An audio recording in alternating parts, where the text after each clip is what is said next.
Donc, le chef de la France combattante n'est pas le général de Gaulle, c'est l'amiral Darlan. Et si la France est aux côtés des puissances vainqueurs à la fin de la guerre, c'est parce que l'armée française s'est battue, et c'est Darlan qui l'a renvoyé. Donc si De Gaulle n'avait pas existé, il y aurait eu Darlan pour être à la tête de la France combattante. De Gaulle n'a rien à voir, donc je vous disais, avec le mouvement de résistance, enfin il n'en a initié aucun, et il n'a pas initié non plus le débarquement en Afrique du Nord, ce qu'il a très mal pris. Je précise... Oui, parce qu'il n'est pas au courant, il paraît qu'il est furieux. Ah, il est furieux. Parce il a dit j'espère que Vichy va les foutre à l'eau. Ouais, voilà. Et Monsieur Lemaigre de Breuil, qui fait partie des 5, a écrit ce livre, Vicissitude d'une victoire, sous le pseudo de Crusoe à l'époque, parce que c'était un petit peu risqué de tacler De Gaulle à l'époque, là, c'était un peu tendu. Il raconte que De Gaulle, il était hors jeu, quoi. Là, c'était hors sujet, quoi. Mais De Gaulle, il n'envoie pas un de ses représentants après l'opération Torche pour essayer de reprendre la main un peu sur ce qui se passe. Mais j'y arrive. Ah, voilà. Et là, on va voir que... Alors, je m'explique. Darlan est le dauphin du maréchal Pétain. Darlan se bat au nom de la Révolution nationale, de ce fameux ordre chrétien qui nous disait, qui s'oppose aux utopies matérialistes et païennes des pseudo-philosophies italiennes et fascistes. Darlan est le légataire de l'héritage spirituel de la France et des traditions françaises. Que va-t-il se passer? Le 24 décembre, il va être assassiné. Il est assassiné par un ancien membre de l'Action française. Un petit jeune. Un petit jeune manipulé. Il a 19 ans, je crois, c'est ça. Des idiots utiles comme on en voit de plus en plus en ce moment. Antifa, mais ouais, par exemple. Bonnier de la Chapelle. Voilà. Ils sont tirés au sort, c'est ça. Alors oui, mais attention. Pour la petite anecdote. Mais pour qui bossait Bonnier de la Chapelle? Ça, c'est intéressant. Ouais. Bonnier de la Chapelle travaillait pour l'abbé Cordier, qui lui-même travaillait pour Henri d'Acier de la Vigerie, un des membres des 5. Mais pour qui travaillait Henri d'Acier de la Vigerie? Il travaillait pour le comte de Paris. Qui a organisé la mort de Darlan? Le comte de Paris, à ce moment, ce qu'il faut savoir, c'est que Darlan reprend le pouvoir au nom du maréchal Pétain et il crée le Haut Commissariat, le Haut Commissariat de l'Afrique française, ou je sais pas quoi. Enfin, on va l'appeler ça le Haut Commissariat. Et il crée aussi un Conseil d'Empire. Ce que voudrait le comte de Paris, c'est dire, bah écoutez, Darlan, figure controversée, donc moi je pourrais prendre sa place, comme ça je pourrais faire la réconciliation entre toutes les fractions de la résistance française. Ok. Le problème, c'est que Darlan, lui, pas d'accord, mais le comte de Paris, lui, veut reprendre le pouvoir pour peut-être éventuellement réinstaurer une monarchie. Le problème, c'est qu'il est indécis, puis il est encore jeune, donc il ne sait pas trop quoi faire. Mais le 19 décembre 1942, arrive de Londres François d'Astier de la Vigerie, le frère d'Henri et le frère de Emmanuel d'Astier de la Vigerie. Curieuse famille. Hein. Il rencontre le comte de Paris. Il noue un accord. L'accord est le suivant. Nous, gaullistes, nous assassinons Darlan. En contrepartie, vous prenez sa tête, vous prenez la tête du Haut-Commissariat et vous faites un gouvernement Giraud de Gaulle avec de Gaulle ministre d'État. Et de Gaulle et Giraud aux armées. Ça, c'est le deal de base. Donc Bonnier de la Chapelle va assassiner Darlan. Le problème, c'est que le Conseil d'Empire ne va pas élire à la tête du Haut-Commissariat le comte de Paris. Il va élire Giraud. Et en plus, les Américains ne voulaient pas de restauration de la monarchie sans que le peuple français l'ait validé démocratiquement. Et de toute façon, là, pour le coup, les Américains nous ont rendu à mon service parce que les Orléans, je pense que c'est pire que la République de nous avoir. C'est le mauvais plan, hein. C'est le mauvais plan, les Orléans.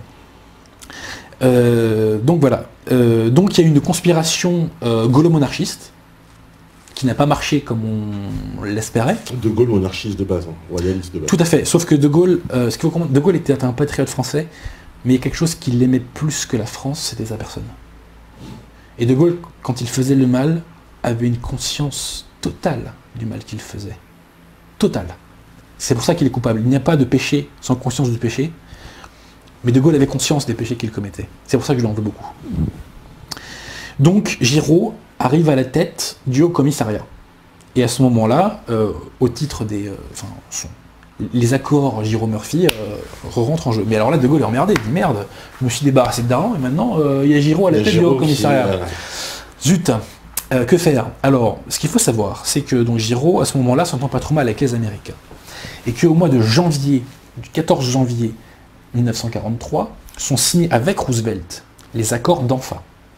Au titre de ces accords d'Anfa, la France a appelé officiellement les États-Unis pour venir l'aider. On s'engage à rétablir l'intégrité du territoire français. Bon, Giraud n'est plus le défenseur de la cause alliée, vous savez, le commandant suprême interallié, mais bon.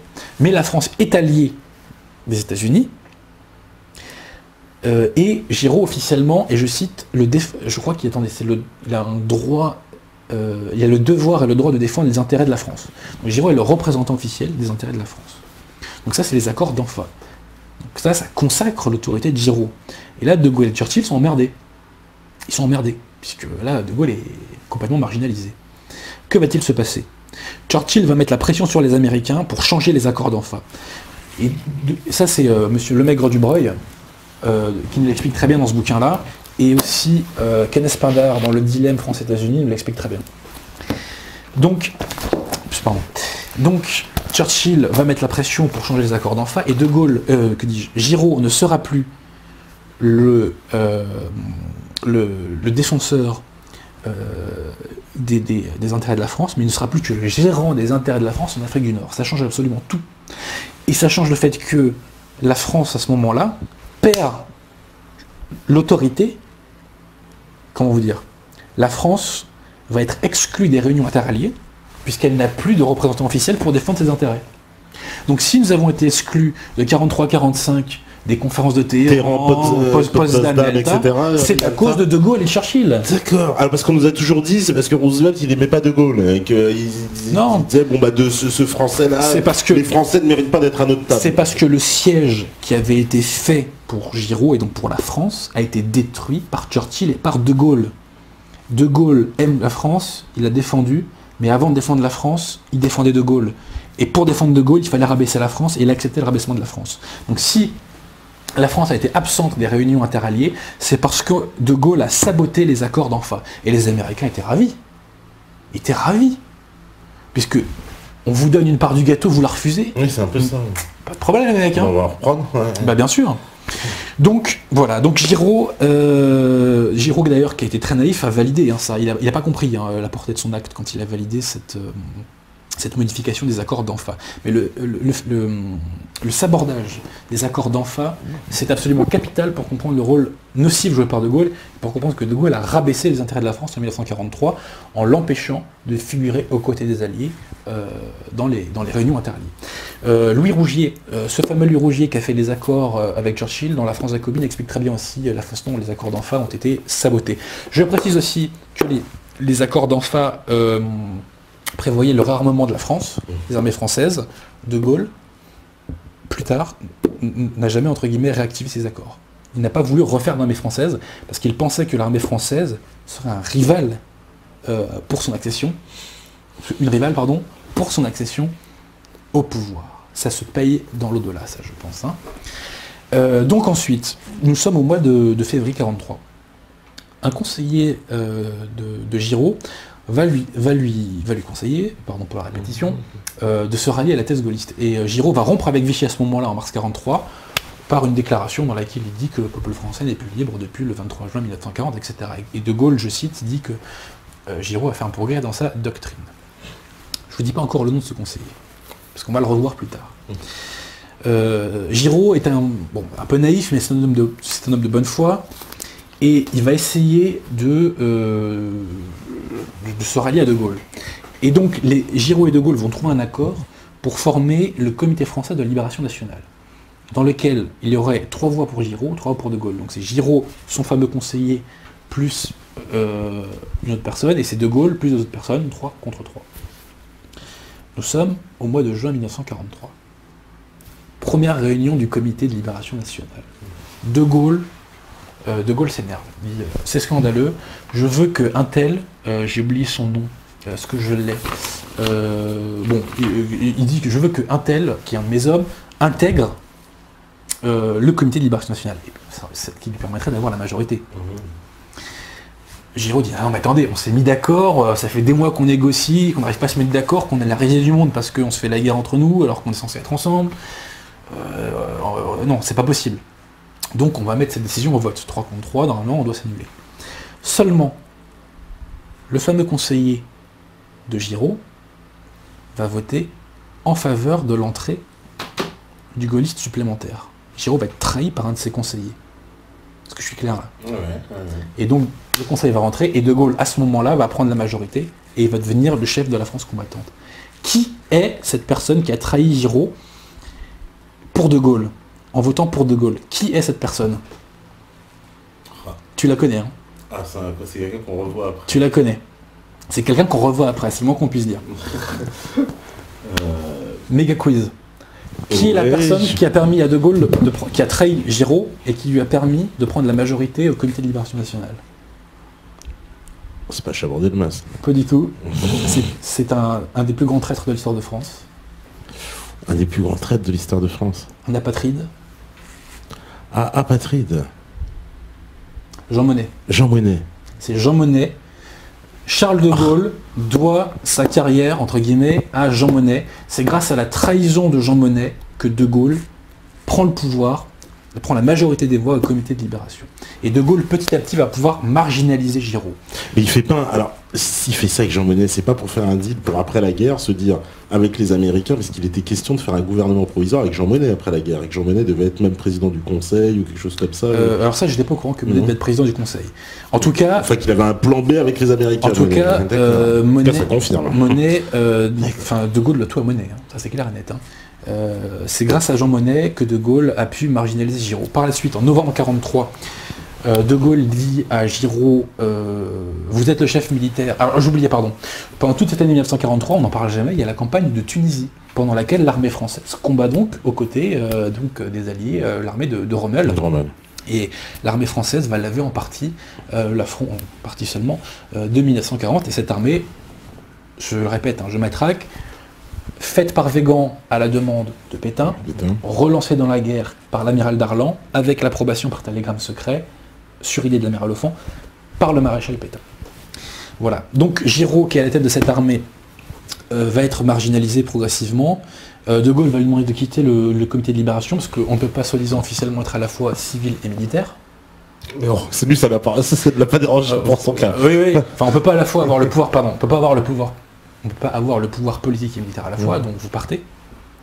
Et ensuite, en avril 1944, il destitue Giraud, en lui disant « je vous donne tel autre poste », un poste complètement bidon, mais il le retire du commandement suprême de l'armée. Pourquoi? Parce que De Gaulle ne veut pas qu'au débarquement, il y ait une figure capable de rivaliser avec lui. Parce que, bien évidemment, dans une telle situation, le Giraud aurait acquis un prestige énorme. L'armée française qui débarque le 6 juin, ça oui la gueule quand même. Hein. Et De Gaulle, qui n'est pas une contradiction près, il dit bon bah puisque c'est plus vous le chef de l'armée, eh ben c'est moi. C'est moi. Eh ben, oui, c'est beau la vie. Hein. C'est beau la vie. Hein. Et à peu près un mois avant le débarquement, le Comité de Libération va se muter en gouvernement provisoire, sachant que De Gaulle s'était engagé à respecter ce qu'on appelait la loi, je crois, Tréveninck, en vertu de laquelle, en fait, si vous voulez, enfin si tu veux, ensuite toi, les conseils municipaux, en fait, devaient élire des individus, une assemblée qui elle-même élirait des individus pour le gouvernement provisoire. De Gaulle avait dit, je respecterai cette loi qui était votée sous la Troisième République, et ça. En fait, tu parles, il la met à la poubelle, le gouvernement, c'est moi. Et il faut attendre le mois d'août 1944, pour que, le 23 août 1944, pour que ce gouvernement soit reconnu comme le gouvernement de la France. Et pourquoi il est reconnu? Parce qu'à ce moment-là, Pétain et Laval ont été enlevés par les Allemands, et qu'il y a un vide légal. Et là, j'aimerais raconter une chose que les gens ne savent peu, c'est que Laval avait récupéré le président de l'Assemblée nationale, Herriot, pour faire un gouvernement Laval-Herriot, à l'arrivée des Américains. Le problème, c'est que la Gestapo était contre, et donc ils ont été dénoncés à la Gestapo par deux personnes, Marcel Déat et De Brinon. Et donc à cause de ça, il y a eu un vide légal, et Vichy a disparu parce qu'il y avait un vide légal, et De Gaulle s'est engouffré dans ce vide. Et dans ce vide, en fait, il y a eu une course entre De Gaulle et les communistes pour savoir qui arriverait à s'imposer, et c'est De Gaulle qui a gagné cette course. Néanmoins, il était resté les mains dans la main avec les communistes. J'aimerais vous lire, pardon, j'ai oublié de vous la lire, une lettre, faut que je retrouve le truc, une lettre de Ribbentrop à Pétain. Une lettre que, parce qu'en fait, si vous voulez, De Gaulle, le 3 novembre 1943, va créer une assemblée consultative. En gros, c'est vraiment mimer un parlementarisme. Alors qu'en fait, les membres de cette assemblée n'ont bien évidemment pas été élus, ils sont simplement nommés. Donc c'est vraiment pour mimer le truc, quoi. Et Pétain, pour entre guillemets contrer ça et assurer sa légitimité, va tenter un nouveau entre guillemets 13 décembre. Il va tenter d'éjecter Laval et il va faire un acte constitutionnel dans lequel il est dit que s'il venait à mourir, le pouvoir constituant reviendrait à l'Assemblée nationale. Et donc les Allemands considèrent que c'est une façon de restaurer l'Assemblée. Et voici la lettre que Ribbentrop écrit à Pétain. Enfin, un extrait. Si l'on jette un regard sur les 3 dernières années des rapports franco-allemands, il reste incontestable que les mesures que vous avez prises en votre qualité de chef de l'État ont eu malheureusement trop souvent le résultat de rendre plus difficile la collaboration, qui pourtant était poursuivie par le gouvernement français. Cette lutte constante contre tout travail positif a eu pour conséquence de rendre impossible par votre résistance permanente la nomination aux postes les plus importants du gouvernement français et de l'administration, des hommes dont l'attitude loyale aurait assuré l'exécution d'une politique raisonnable de consolidation intérieure de la France. Pour toutes ces raisons, vous ne serez pas surpris, monsieur le maréchal, si le gouvernement du Reich observe votre activité avec une réserve toujours croissante.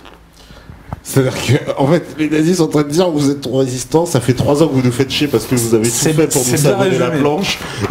C'est bien résumé, c'est bien résumé. Je précise qu'après cette crise, les Allemands ont imposé un remaniement au gouvernement, et que là, ils ont imposé l'entrée de purs collabos au gouvernement, comme par exemple, comment s'appelle-t-il,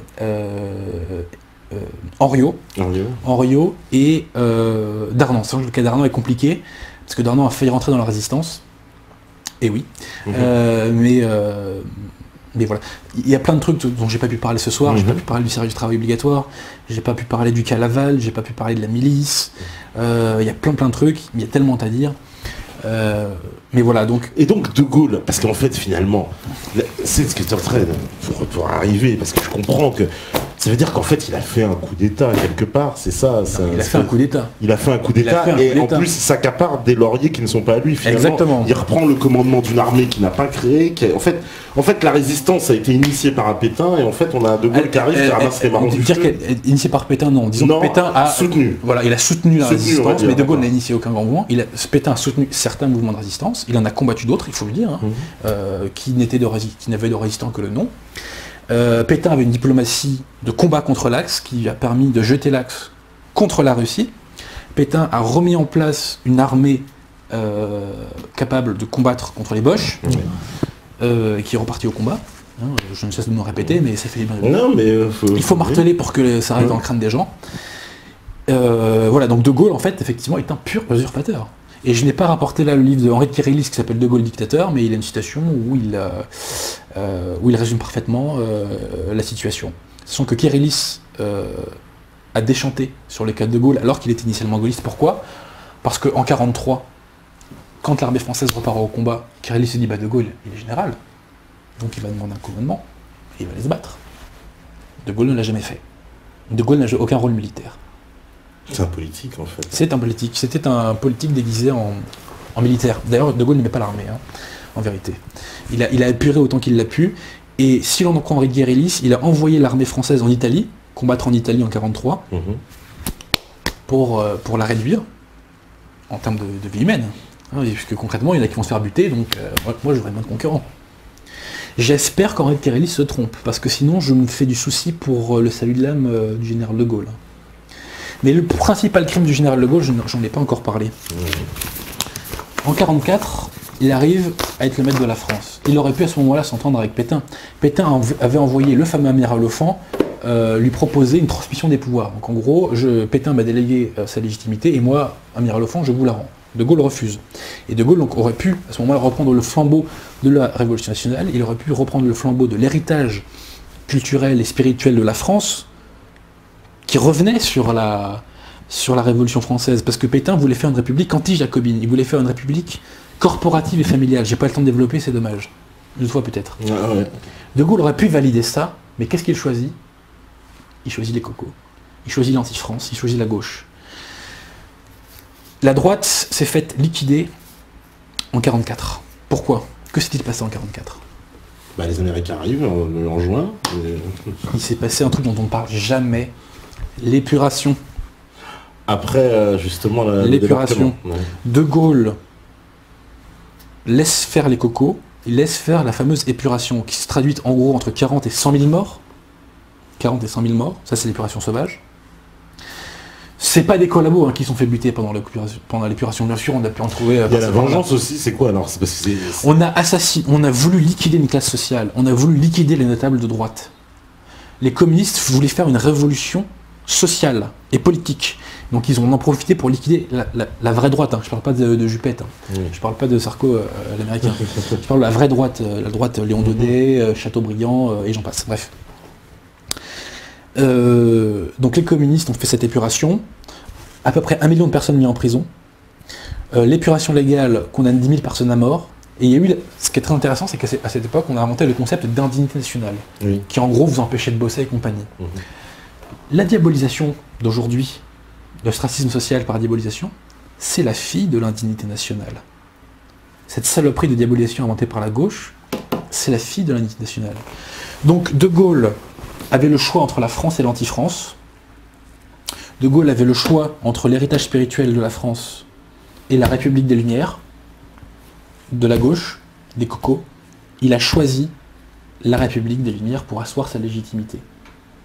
C'est un crime contre la France, et si la France s'est ralliée au mondialisme plusieurs décennies plus tard, c'est à cause de cela.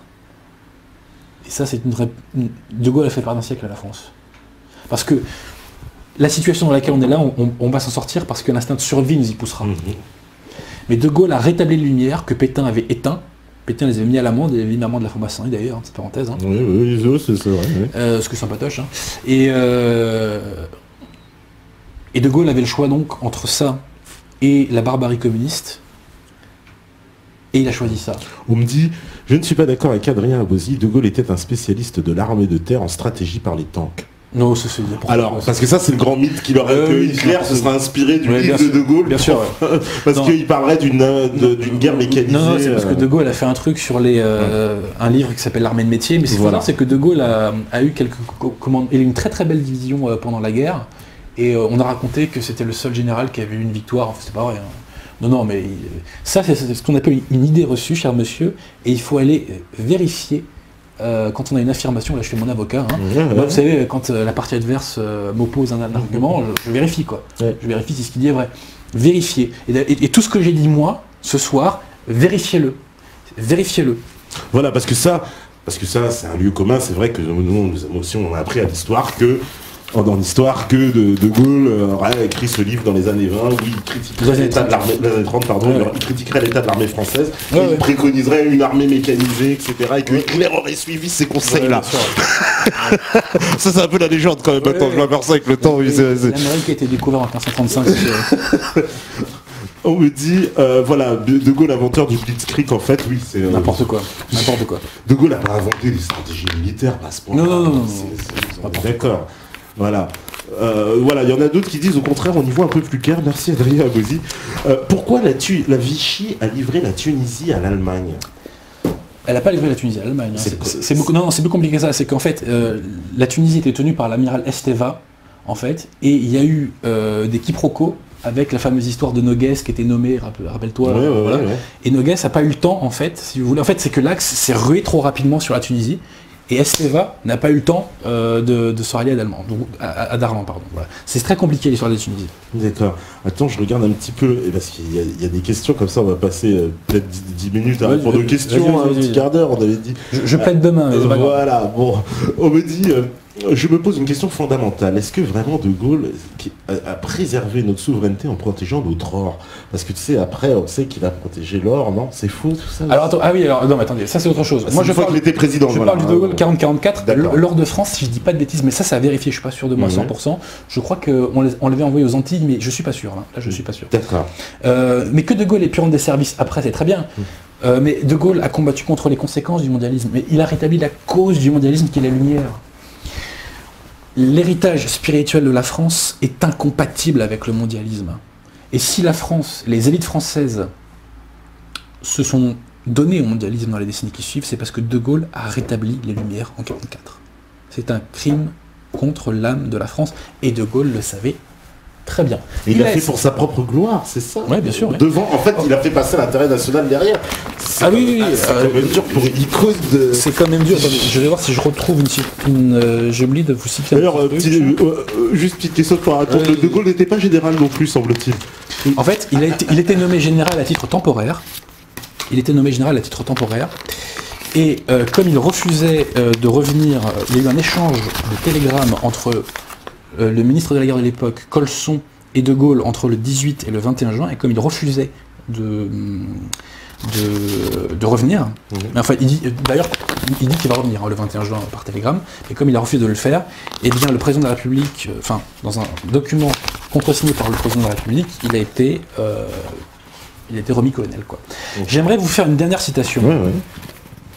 Une citation de René Rionnier dans son livre Réquisitoire contre le mensonge, un livre anti-gaulliste absolument génial, qui parle aussi beaucoup des questions algériennes.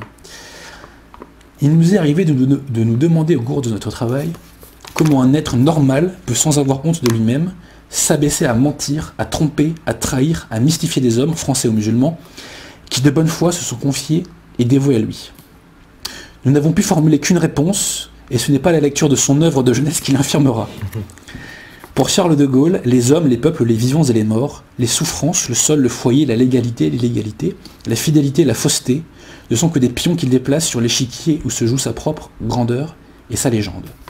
Comme hanté par la réalisation de sa destinée, il reste indifférent à ce qu'il brise, à ce qu'il écrase, ainsi qu'aux moyens et aux alliés qu'il emploie. Le pouvoir qu'il assume n'est pas fait pour le bonheur des hommes, mais pour que se réalise l'idée qu'il a de lui. Le but d'Hitler était extérieur à lui-même, c'était la domination germanique. Le but de Lénine et de Staline l'était aussi. La domination du prolétariat s'apparente à bien des égards à celle d'une race élue. Mais le but de Gaulle a quelque chose d'hallucinant et de sordide. Tout se passe à l'intérieur de lui-même et n'a d'autre explication que lui-même. Chapeau. C'est clair, au moins, voilà. Alors on me dit... est-ce que pour ces... comment dire, est-ce que c'est pour ces faits de guerre que De Gaulle a gracié Pétain? Parce que c'est vrai qu'il le gracie quand même après. Non, il a gracié Pétain parce que Pétain avait 95 ans. 95 ans, faut voilà, dire. Il avait 95 ans. Donc c'était un vieux monsieur. C'est pas pour l'amour du Christ, hein. D'accord. Non. Est-ce qu'il existe un livre qui condenserait tous ces éléments où monsieur Abosi prévoit de s'y atteler un jour? Dans mon prochain bouquin, j'en parle pas mal. Mais donc, Mon tour à Verdun diplomatique de Louis-Dominique Gérard, tuerie totale. L'appel de l'île-dieu de Louis-Dominique Gérard aussi. Alors celui-là, dans la catégorie Je me prends une tarte, le deuxième chapitre qui fait la contre-histoire du 18 juin, ça c'est du lourd. Je vous avoue que moi j'étais malade, je me rappelle quand je disais ça, j'étais dans mon lit, impossible de lâcher le livre. De Gaulle contre De Gaulle, de Louis Rougier, la couverture mythique, hein. Je sais pas si on la voit bien. Ouais, je veux bien la mettre devant la caméra. Alors, je fais mon libraire contre culture. Voilà. Histoire élémentaire des Vichy de l'amiral Offand, pas mal du tout.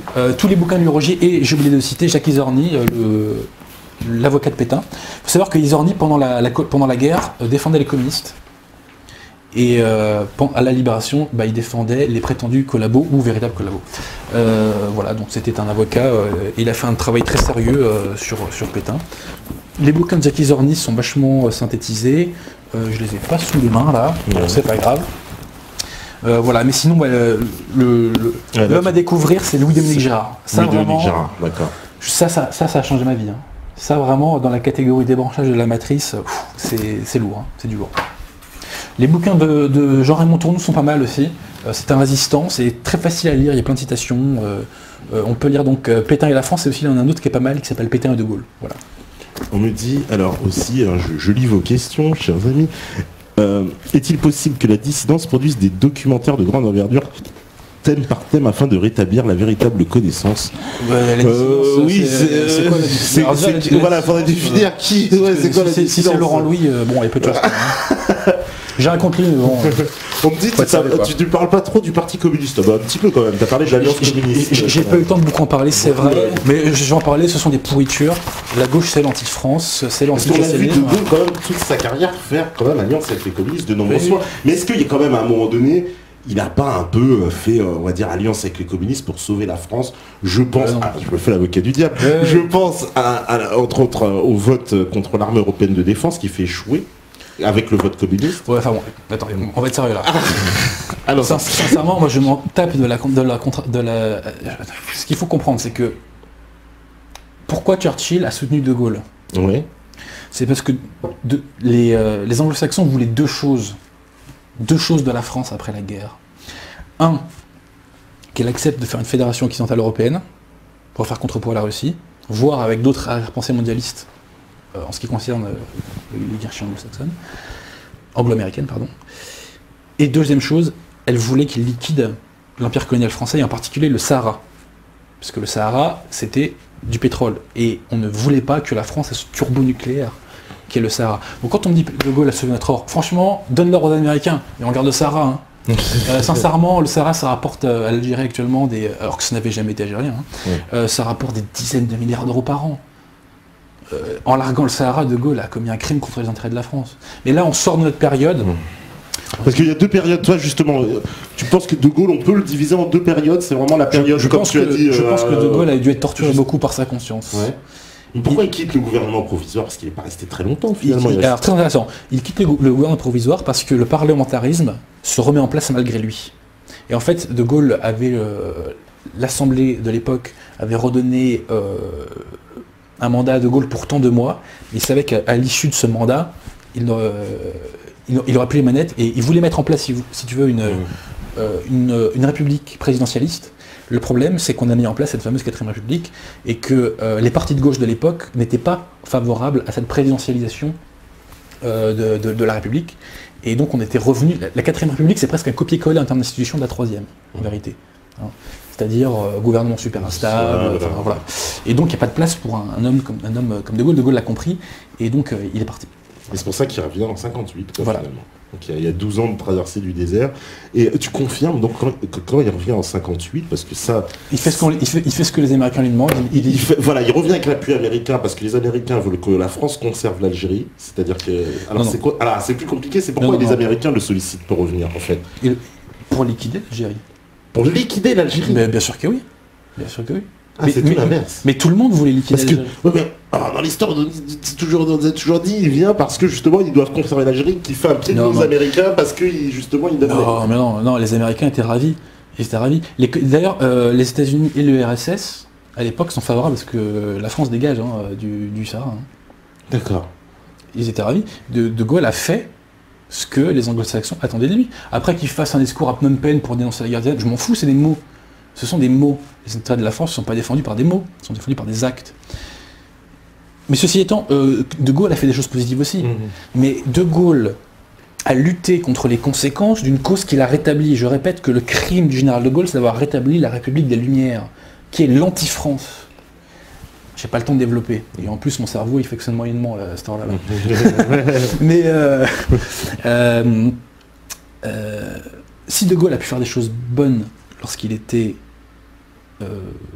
président, je veux dire, je veux bien que vous distribuiez des pansements, mais il ne fallait pas déverser une épidémie. Je veux dire, voilà, De Gaulle a mis des rustines sur des jambes en bois, si vous voulez. Le crime qu'il a commis, c'est que nous pouvions revenir sur la Révolution française avec ce projet de république corporatiste et familiale que voulait faire Pétain. Cette république que j'appelle anti-jacobine. Pétain voulait rechristianiser la France. Je rappelle que Pétain voulait qu'on apprenne les devoirs envers Dieu à l'école. Hein. On voit où on en est aujourd'hui. Vous savez, beaucoup de gens critiquent mai 68, mais mai 68, c'est la conséquence de 1944. Mai 68, c'est la conséquence de l'épuration. La droite s'est faite liquider en 1944. Il y avait des freins moraux, si vous voulez. La droite n'était pas exceptionnelle, si vous voulez. Ce n'est pas, c'était pas la méga folie. Mais voilà, elle avait quand même beaucoup plus de mérite que cette gauche infâme qu'est l'anti-France. On ne peut pas critiquer mai 68 si on ne critique pas 1944. Impossible. Et d'ailleurs, il y a un lien. Hein. 1944, c'est un 1789 bis. 1944, c'est la restauration de la République des Lumières.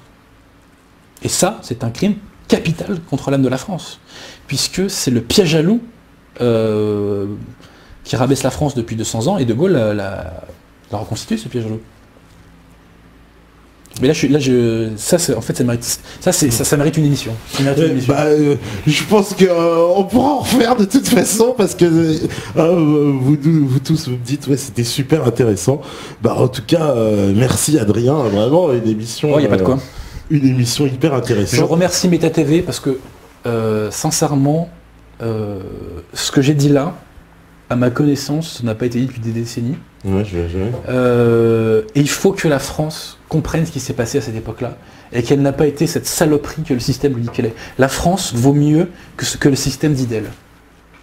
Et certains hommes diffamés par le système, le maréchal Pétain, le général Végan, l'amiral Offand et beaucoup d'autres, même Darlan quelque part. Et l'amiral Darlan, tout à fait, ne sont pas ces saloperies qu'on nous dit qu'ils sont. C'était des patriotes, ils ont fait ce qu'ils ont pu pour se battre pour la France, et je le dis, ils ont combattu le nazisme. Et je mets au défi n'importe quel contradicteur. Là tu vas faire pire que Zemmour, je pense. Qu'est-ce qu'il en a parlé 20 minutes, ça a fait un tremblement de terre. Je suis pas dans les mêmes cénacles que lui, c'est-à-dire que moi, ici je peux parler librement, j'ai pas autour de moi un contexte. Ah oui, c'est vrai que nous on n'est pas en procès comme lui le parce pauvre que sera dans si demain j'allais chez Ruquier, je serais dans le cadre d'un guet-apens médiatique. Oui, ce serait terrible. Et puis voilà, on me mettrait des coups dans les tibias, enfin voilà quoi, ça serait bon. Vous allez réhabiliter le nazisme, c'est ça qui te dirait Émeric Pamon.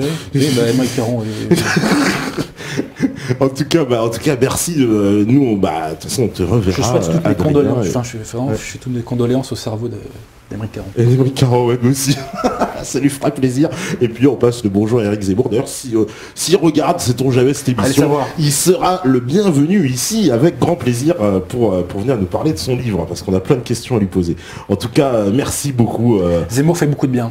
Il fait beaucoup de bien. En tout cas, il ouvre les débats. Moi, je suis pas d'accord avec tout, mais je trouve qu'il ouvre les débats, et puis il emmerde le système. On peut dire ce qu'on veut de lui, mais... Ah oui, quand on commence à traiter d'antisémite, je me dis oui, c'est vrai qu'il est fait chier. Là, il est fait chier, vraiment. Quand t'as Tali et puis Marc Benamou qui commence à dire c'est un antisémite, bon... Ouais. C'est même pas sérieux. Ça commence à devenir inquiétant. Et en tout cas, merci à vous tous qui étaient connectés. Je sais, allez, en vrac, il y a Spotlife, GG, Victor Doomdoon, Elvor, un culte dissident. Un culte dissident, par contre, il va falloir se cultiver un peu. Speeddealer, Justine Shep, Nasrallah Padragon, Jibi, Razien, Paytak, Eleftheros, Moa, Very Bad Joke, Peck, etc., D'Artagnan, Autonomie, Axo, bien sûr. Libertad, etc. Merci beaucoup. Il y a Steph à la régie, bien sûr. Voilà, on fait une bise à Mika pour qu'il se rétablisse le plus rapidement possible. Et puis, bien sûr, on se retrouve demain avec Cro-Blanc. Voilà, donc ça va polémiquer aussi pas mal, je sens. Ouh là là, c'est des soirées polémiques cette semaine. Donc en tout cas, merci à tous, parce que vous savez très bien que si vous écoutez ce message, c'est que vous êtes la résistance. Ciao.